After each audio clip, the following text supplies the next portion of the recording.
Hi everyone guys, welcome to back my YouTube channel blog में। आज blog का हमारा तीसरा दिन है। आज तीसरा दिन के ब्लॉग में आप लोग का स्वागत है गाइज, है ना।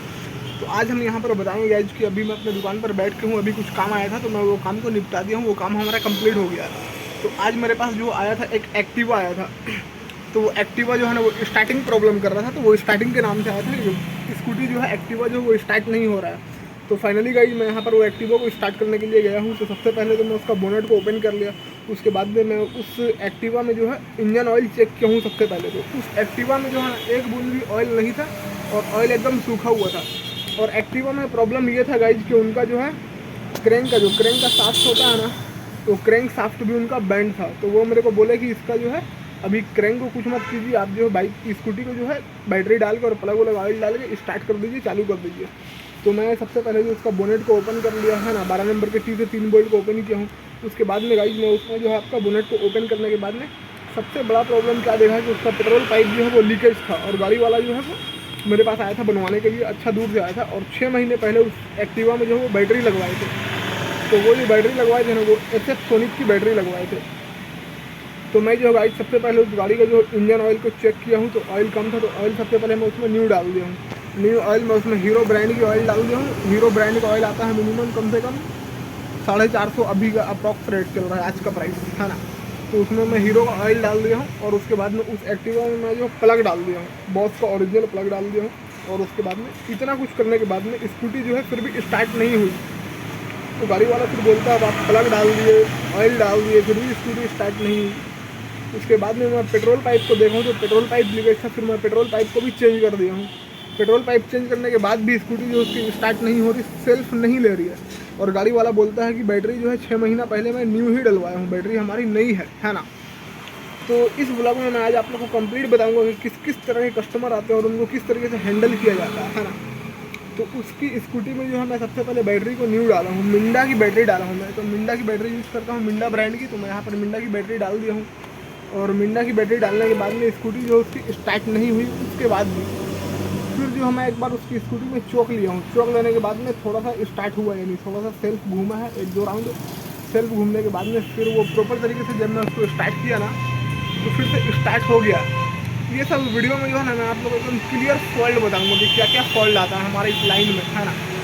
तो उनकी स्कूटी फिर स्टार्ट हो गई। मैं जो सेल्फ लिया दोबारा करके चौक लेके तो स्कूटी स्टार्ट हो गई। स्टार्ट तो हो गई, स्टार्ट हो गई एक्टिवा उनकी। वो 1-2 राउंड चला लिए, चलाने के बाद में वो मेरे पास दोबारा फिर वापस आए कि स्कूटी जो है थोड़े टाइम में बंद हो रही है, बंद यानी दिक्कत प्रॉब्लम कर रहा है। फिर से मैं उसमें जो है न्यू प्लग डाला हूँ। इस टाइम मैं जो डाला हूँ भाई स्पार्क इंडिया का प्लग डाला हूँ, क्योंकि बॉस का जेन्युइन प्लग जो है वो शॉर्ट कर दिया था। तो मैं दोबारा में जो है फिर से नया प्लग डाला हूँ उनकी स्कूटी में।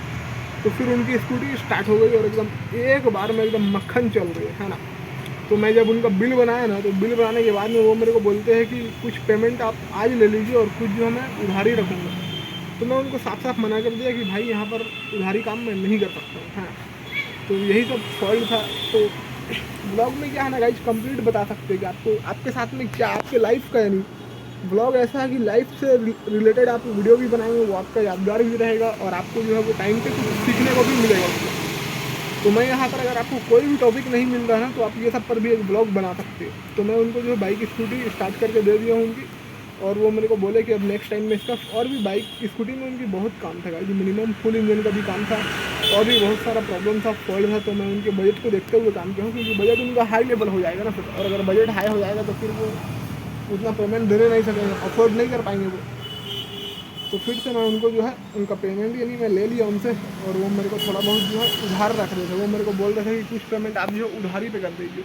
मैं बोला नहीं हो पाएगा, मैं धार बाकी में काम नहीं करता हूँ, मैं ओनली कैश में काम करता हूँ। क्योंकि बिजनेस अगर आप कहीं भी चला रहे हो ना तो आप अपने माइंड में हमेशा ध्यान रखना कि हमेशा आप जो कैश में ही काम करना। अगर आप किसी एक व्यक्ति को या किसी एक पर्सन को आप अगर धार बाकी दोगे ना तो वो आदत पकड़ लेगा। और फिर वो जब आपको आप जब उससे दोबारा जब पेमेंट मांगोगे ना अपना फंसा हुआ पेमेंट, तो आपका कॉल नहीं उठाएगा या फिर वो बहाना बनाएगा। क्योंकि 1-2 कस्टमर को मैं देख चुका हूँ, तो मेरे साथ में ये सब फेस कर चुका हूँ मैं।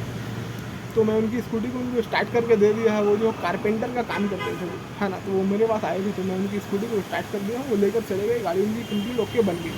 अब वो मेरे को बोले इसमें और जो भी खर्चा है ना मैं आपसे धीरे धीरे काम करवाऊँगा। तो हमारे लाइन में जो है ना गाइस, जिस तरीके से बहुत ऐसे ऐसे नमूने कस्टमर आएंगे ना, जो आपको समझ में नहीं आएगा कि मैं इनको किस तरीके से हैंडल करूँ, है ना। और उनको हैंडल करना पड़ता है। तो इनका तो फॉल्ट हो गया दूर, ये तो चले गए, ये पेमेंट भी हमको ओके कर रही है, पर ये जो है ना फिर भी मेरे को बोले थे कि 100-50 रुपये आप मेरे से शाम में ले लीजिए। मैं बोला ठीक है भाई, आप तो छोड़ का कोई बात नहीं। उसके बाद में एक आया मेरे पास सुपर स्प्लेंडर लेकर, एक अंकल जी आए। तो उनकी बाइक में जो है मेरे को उनका क्रैंक का साउंड आ रहा था। वो मेरे को बोले कि देखो तो ऑयल के नाम से साउंड आ रहा है। तो मैं ऑयल को जब ओपन किया हो ना, तो ऑयल उनका यानी प्रॉब्लम था, ऑयल ख़राब हो गया था। और वो अंकल जी बोल रहे कि नहीं ऑयल सही है, तुम बोल रहे हो ऑयल ख़राब हो गया। फिर वो अंकल जी जो है ऑयल को चेंज करवाए मैंने, तो मैं ऑयल को चेंज किया। मैं उनको 2-3 वैरायटी दिखाया, उनको मैं हीरो का भी ऑयल दिखाया। तो वो मेरे को बोले कि नहीं हीरो का ऑयल हीरो पे ट्रस्ट नहीं है मेरे को, है ना।